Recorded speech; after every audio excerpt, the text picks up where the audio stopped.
Здравейте, съмишленици! Обръщам се към всеки един от вас, който живее в софийските райони Искър и Слатина. Не знам дали знаете, защото, както е добре известно, когато има частични местни избори, хората много не са наясно с това, но другата седмица, другата неделя, след точно 7 дни има избори. Има избори за кметове на районите Искър и Слатина. Съответно, това са кандидатите за кметове, които са на Възраждане, хора, които аз познавам и на които вярвам, и съм сигурен, че ако бъдат избрани за кметове на Слатина, това е Георги Нотев, и на Искър Димитър Драганов, ако те получат вашето доверие, районите на София ще станат с една идея по-добри. Не само защото ние ще им помагаме, не само защото тези хора са качествени, но защото те наистина милеят за своя район.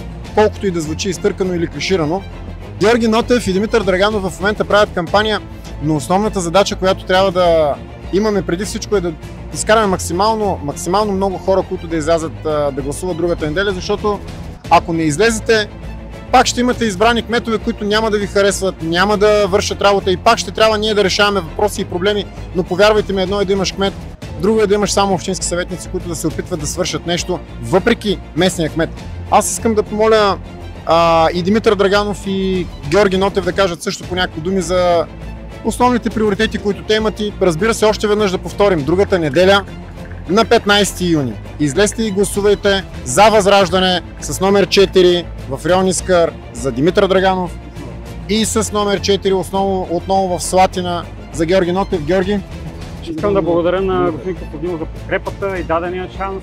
В крайна сметка ние сме едни родолюбиви българи, които искаме да направим това, което може би всеки един от вас. Искаме да живеем в по-добра среда, по-чиста, подредена, да спреме порочните практики, и единственият начин да го направим е вашата подкрепа. На 15 юни, номер 4, разчитаме на вас. Благодаря ви. Здравейте от мене, Димитър Драганов, кандидат съм за район Искър. Имам тази огромна чест да представлявам партия Възраждане. Искаме един район, който най-сетне да бъде подреден и чист, защото в квартала общо взето всеки прави каквото си иска. Според мен не е редно.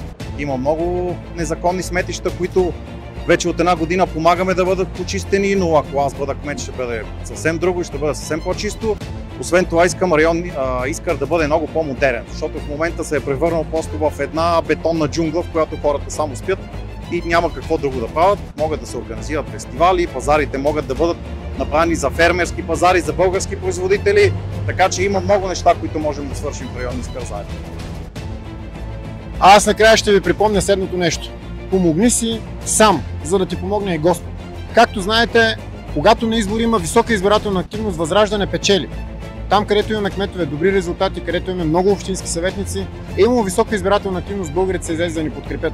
Където има ниска избирателна активност, печелят мутрите, печелят тези, които купуват гласове, печелят твърдите бетонни ядра, бетонните глави, железните каски, както искате ги наречете. Тези хора, за които няма значение какво прави техния кандидат, що е от тяхната партия. И Димитър Драганов и Георги Нотев са достойни хора, достойни софиянци, достойни българи, най-вече. Изберете ги с номер 4 в неделя на 15, защото, повярвайте ми, и вашият район, а пък и една част от нашата столица ще изглеждат по-добре в рамките на следващите няколко години. Направете го не за нас, не за тях. Направете го за вас, направете го за вашите деца, направете го за София, направете го за България. С номер 4 в неделя.